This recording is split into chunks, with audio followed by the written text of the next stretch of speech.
Si c'est en faisant des erreurs qu'on apprend, alors ce projet a probablement fait de moi un parfait expert du développement de jeux vidéo. Salut l'équipe, ici Rameau. Vous savez déjà que je fais des singeries sur internet, mais mon secret c'est que j'ai aussi un travail. Ne faites pas ça chez vous. 5 jours par semaine, je prends mon vélo et je vais chez Shiro Games. Alors en ce moment c'est pour faire du game design sur War Tales, au début c'était pour faire du narrative design sur Northgard ou de l'écriture sur Dune. Mais à l'époque où je cherchais à tout prix un moyen de faire du game design 5 jours par semaine, je venais de foirer le concours de l'Engmin, je restais toute la journée chez moi à faire des tutos Unity tout seul comme un con, j'avais tout plaqué parce que je pensais que j'allais dead ça très vite, et c'est à ce moment-là que j'ai eu l'idée saugrenue, stupide, excentrique, de me lancer dans un projet sur lequel j'ai travaillé 8 mois, et que j'ai foiré. Alors certes, c'est pas un échec complet, parce qu'à l'époque le but c'était d'apprendre des trucs, et de ce point de vue-là, tout s'est très bien passé.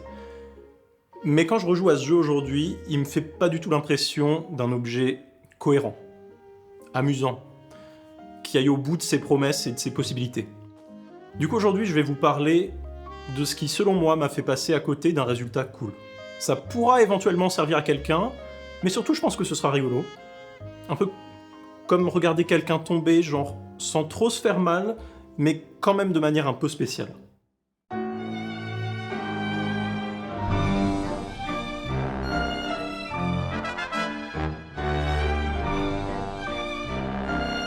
Worldwide Art Society est un jeu incrémental comme Cookie Clicker ou Universal Paperclips. C'est-à-dire que c'est un type de jeu où on fait pas grand-chose, à part se demander comment on est passé de 10 cookies à une quantité de cookies qui défie l'imagination humaine. Sauf que dans ce projet-là, on rassemble pas des cookies, on rassemble une communauté d'artistes, depuis le début du 19e siècle jusqu'à nos jours.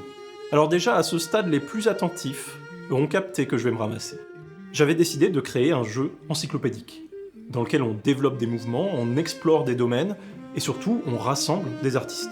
En fait, je me suis dit, un type de jeu où tu passes les 3 quarts du temps à rien foutre, tout en restant parfaitement concentré, c'est un pouvoir de concentration inutilisé, qui pourrait servir à faire plein de choses cool.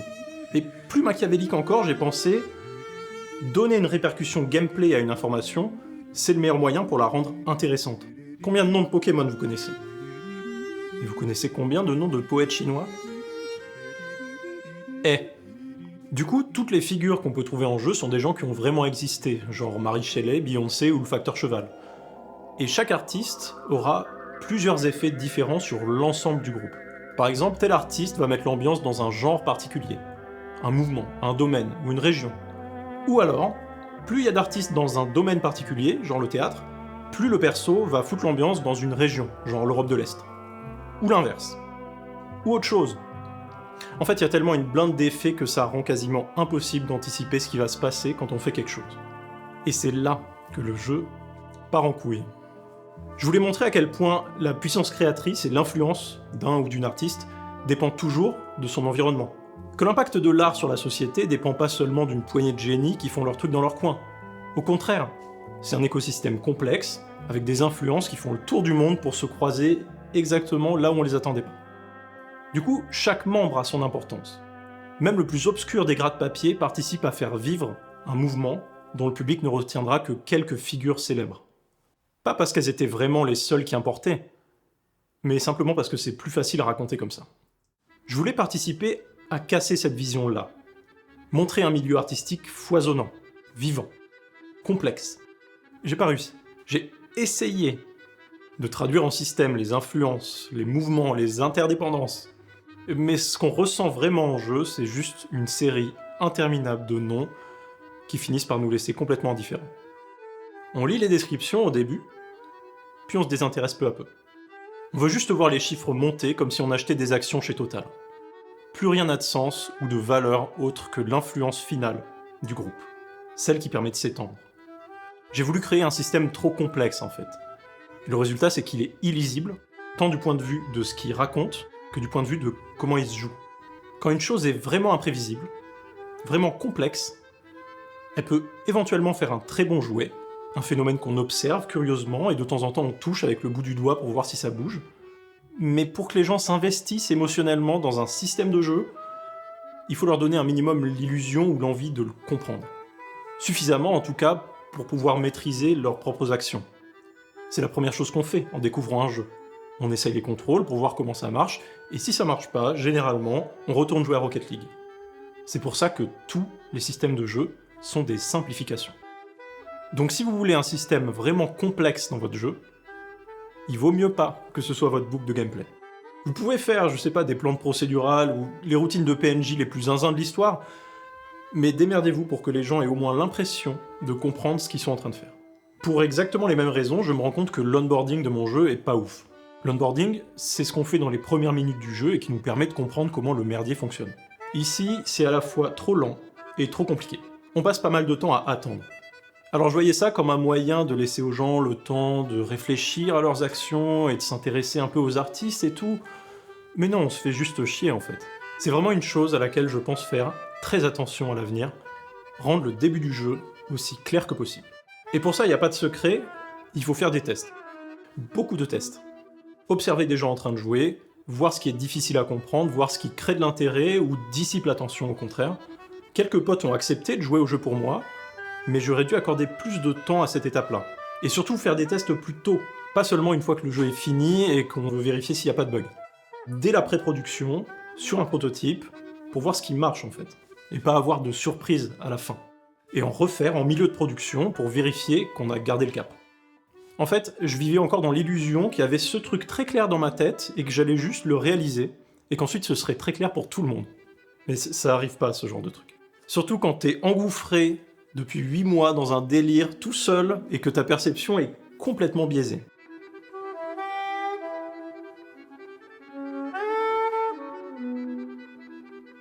Le principal intérêt de Worldwide Society... Enfoiré, il est si long ce titre. Même moi je le trouve pénible. Tu grilles immédiatement que c'est de l'anglais écrit par un mec qui a grandi à Parentis-en-Born dans les Landes. Très grave. Troisième erreur donc, un titre de merde. Ne donnez pas un titre de merde à votre jeu. Demandez à vos amis de vous dire honnêtement si le titre de votre jeu donne envie de désinstaller Steam. Bon, je disais quoi ? Le principal intérêt de ce jeu, c'est son côté encyclopédique. Et pour qu'il tienne debout, j'ai dû constituer manuellement une base de données regroupant 1000 artistes dans 20 domaines. Peinture, poésie, théâtre, sculpture... C'est quoi ça ? Art déco, architecture. Les humains, ils ont inventé trop de trucs. Hein. Concentrez-vous. Musique, promotion des arts, danse, photographie, BD... J'ai vraiment une écriture dégueulasse. Animation, cinéma, outsider art, musique expérimentale, cinéma expérimental, art contemporain, télévision... Jeux vidéo ? Jeux vidéo. Il y a des catégories un peu bizarres, mais elles permettent de regrouper des choses que d'habitude on oublie de prendre en compte.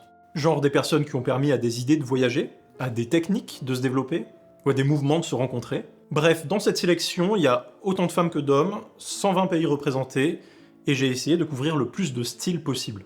En jeu, on peut parcourir la liste des artistes rencontrés, et leur chercher des points communs en les organisant par mouvement, par pays, par époque, voir lesquels ont connu l'exil, le handicap, lesquels travaillent en duo ou en collectif. Enfin, il y a vraiment de quoi s'amuser pour les énormes nerds comme moi, et je peux vous assurer qu'il n'y a pas là-dedans une seule personne qui soit pas passionnante. C'est pourquoi, pour chacune d'elles, j'ai rédigé une description d'environ 300 caractères, en anglais. J'avais pas un niveau de ouf en anglais, donc le résultat est un peu dégueulasse. Ouais. Mais ça m'a fait travailler, c'est ça que je vais retenir. Le plus grave dans cette histoire, c'est qu'avant d'essayer de sélectionner ces 1000 artistes, les figures les plus variées et les plus intéressantes que je pouvais trouver, il a fallu faire une présélection. Et même une pré-présélection. En gros, je me suis tapé des milliers et des milliers de bios, épluchant les listes les plus improbables et les plus obscures, fact-checkant les fun facts les plus zinzins sur des danseurs kazakhs que notre obsession pour l'Europe occidentale a relégués aux marges de l'histoire de l'art. Cette phase de recherche puis de rédaction a représenté plus de la moitié du temps de développement en fait. C'est-à-dire environ 5 mois, dont une partie après que j'ai commencé mes études. Oui, parce qu'au fait j'ai fini par l'avoir le concours. C'était un travail débilement long et répétitif, qui aurait sûrement été fait de manière beaucoup plus rigoureuse par quelqu'un d'autre que moi. Et à mon avis, ça a pas du tout aidé à rendre le jeu léger et abordable. En plus de ça, même si je faisais un effort pour varier mes critères, ce genre de sélection est toujours arbitraire. Donc j'aurais dû soit faire une espèce de truc automatisé avec un côté un peu absurde qui aurait rendu les dingueries drôles, soit, et c'est celle-là la bonne réponse en fait, j'aurais dû faire une sélection plus petite, dont le côté subjectif aurait été plus clair et plus assumé. En règle générale, il faut pas essayer d'avoir l'air objectif quand tu sais que tu le seras pas.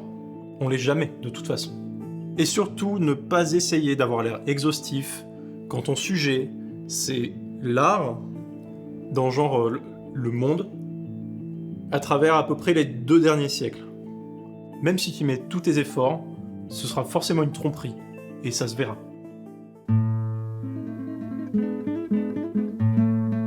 Ajoutez à cela qu'en plus des 1000 artistes, surprise, il y a 50 enfoirés, avec un statut à part, qui s'appelle les influences honteuses.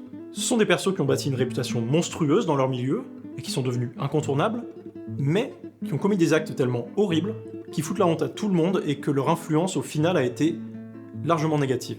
Genre Wagner qui était antisémite, Dickens qui était antisémite, Gauguin qui était pédophile, Le Corbusier qui était antisémite, Elvis qui était pédophile. Je commence à capter le pattern. Jodorowsky qui se vante d'avoir réellement violé Mara Lorenzio sur le tournage d'El Topo, Gabriele D'Annunzio qui a capturé une ville pour l'offrir à Mussolini, ce genre de choses quoi. Ça me tenait à cœur de pas glisser sous le tapis les trucs qu'on adore cacher sur les personnages qu'on a érigés en modèle. Mais là encore, je suis vraiment pas fan de la manière dont j'ai géré ces questions-là dans mon design. En fait, il suffit de commencer à énumérer les personnages dégueulasses pour se rendre compte que l'antisémitisme, la pédophilie, le racisme et beaucoup d'autres formes de haine et de violence sont partout, et ont toujours été partout, dans le monde de l'art. Et même si ça je l'ai écrit dans mon jeu, ça se reflète pas vraiment dans la manière dont il se joue. Il y a les 50 enfoirés qui sont bien à part dans leur coin, et il faut les désavouer publiquement pour diminuer leur influence. Ça présente le problème comme s'il y avait juste 50 nazis qui puent du cul d'un côté, et de l'autre 1000 personnes irréprochables qui ont aucune question à se poser. Alors certes, il y avait quand même plus de nuances dans le jeu. Genre plus ta société était paritaire ou rassemblait des nationalités différentes, plus son influence était cool. Mais dans l'ensemble, c'était quand même à la fois simpliste et illisible. Le pire des deux mondes. En game design, il y a toujours un gap entre ce que vous voulez raconter et ce qui va vraiment se passer en jeu. Et c'est pas évident de réduire ce gap. Mais si je trouve un jour la foi de redesigner ce jeu, l'intégration de la morale au design, c'est vraiment le truc que j'essaierai de repenser et d'amener un peu plus loin.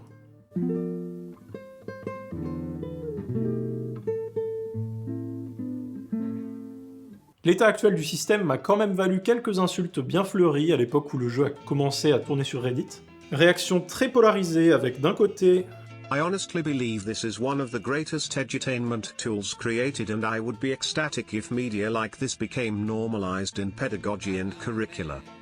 Et de l'autre, Wealthy San Franciscan Radlib Simulator, collect diverse activists like Pokemon, cancel the unwoke, dominate culture for the glory of Robin DiAngelo.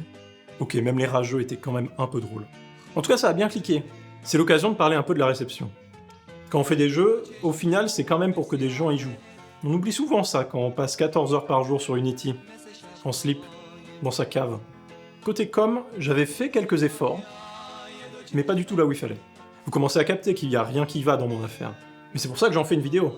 Du coup, je m'étais donné du mal pour faire un trailer soigné. J'ai programmé un trailer sur Unity. Chiant. Mais le résultat est tout simplement claqué au sol. Il met 30 secondes à commencer, et ensuite, on capte rien. J'insiste là-dessus, c'est vrai dans le jeu, mais ça l'est encore plus dans le trailer, privilégier la clarté. Vous n'avez pas besoin de montrer tout ce que vous avez besoin que les gens comprennent le jeu. Qu'ils soient curieux d'en voir plus au moins, et qu'ils fassent le lien avec une envie qu'ils avaient déjà. Ça peut être des choses très différentes selon le type de jeu que vous faites, mais je pense que même un jeu vraiment niche peut trouver son angle. J'ai jamais trouvé mon angle. J'ai jamais cherché. Pour essayer de faire parler du jeu, j'avais publié quelques notes de développement, mais pas assez, et toujours en partant du principe que ça intéresserait direct les gens, sans essayer de trouver un moyen d'attirer leur attention. Ça peut être très dur de trouver le truc qui va rendre votre jeu intéressant aux yeux des gens, mais je pense qu'il faut y réfléchir avant de passer 8 mois dessus. En tout cas, tout ce que je peux vous dire, c'est que ce que j'ai fait, ça marche pas. J'avais essayé vraiment plein de choses, j'avais fait un bot Twitter, à l'époque où on pouvait faire un bot Twitter sans payer. J'ai l'impression que ça fait 1000 ans. C'était avant la chute de Unity, avant la chute de Twitter, la France était encore une démocratie, mon jeu il a que 3 ans. Bref, j'avais fait un bot qui balançait de temps en temps un des fun facts qui apparaissent en jeu pour mettre un peu l'ambiance. C'était drôle, j'étais assez content de ça. J'avais aussi fait un press kit détaillé, alors que le truc avait vraiment aucune chance d'avoir un article. Pour un jeu gratuit, c'est vraiment pas la peine, ne faites pas ça. J'ai aussi envoyé des MP sauvages à quelques personnes, vraiment pas beaucoup, Celle qui me semblait pouvoir être intéressée par un truc bien zinzin comme ça là. Mais certains de mes messages étaient trop impersonnels. Genre, ça donnait l'impression que j'avais envoyé le même à 1000 personnes. Alors que c'était pas du tout le cas. Ne faites pas ça. J'ai fait 2 messages très personnels, pour des personnes que j'admirais beaucoup et dont je pensais qu'elles pourraient vraiment apprécier ce jeu, et ces 2 personnes m'ont répondu d'une manière très touchante. Donc si j'avais un conseil à donner de ce côté-là, n'envoyez que ces 2 messages-là. Écrivez seulement si vous pensez que votre message pourra faire plaisir à la personne qui vous lit. Et pas lui sembler être une espèce de corvée, genre il faut que je teste ton jeu parce que tu me l'as envoyé en DM.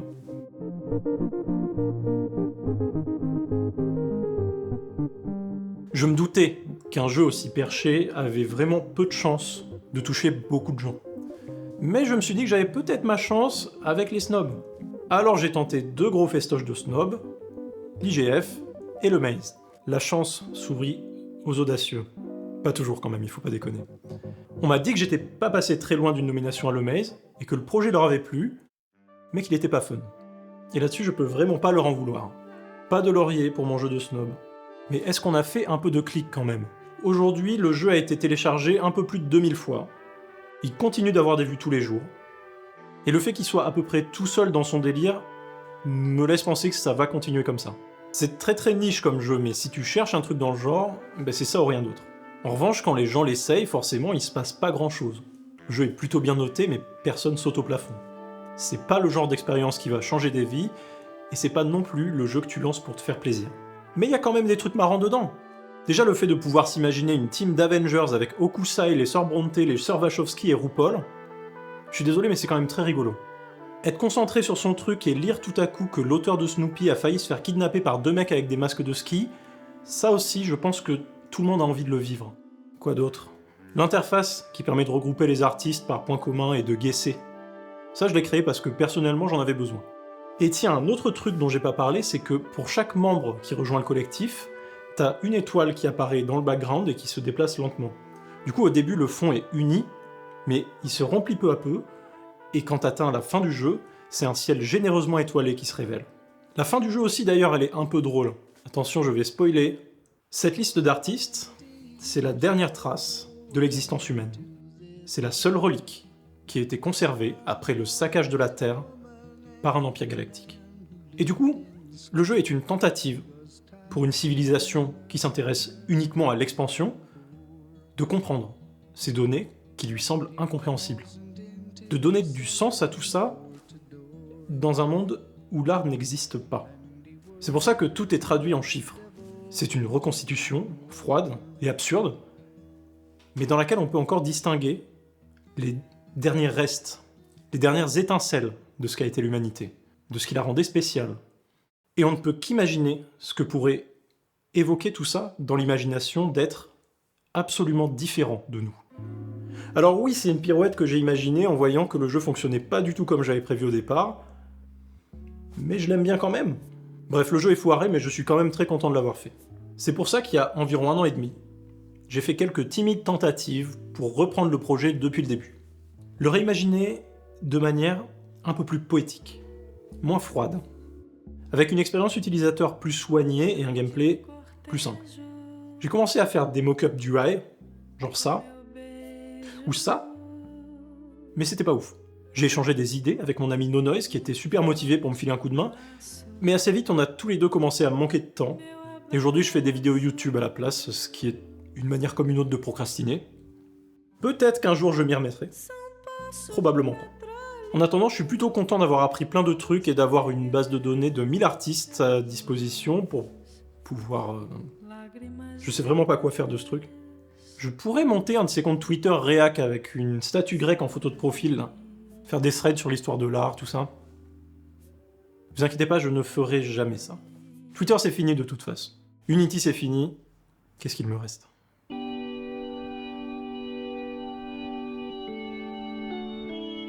Plusieurs des conclusions que j'ai notées dans cette vidéo pourraient se résumer en fait à 2 choses. Simplifier ce qui peut l'être, et se mettre à la place des gens qui découvrent le jeu. Ça peut sonner comme de la compromission, mais c'est pas du tout comme ça que je le vois.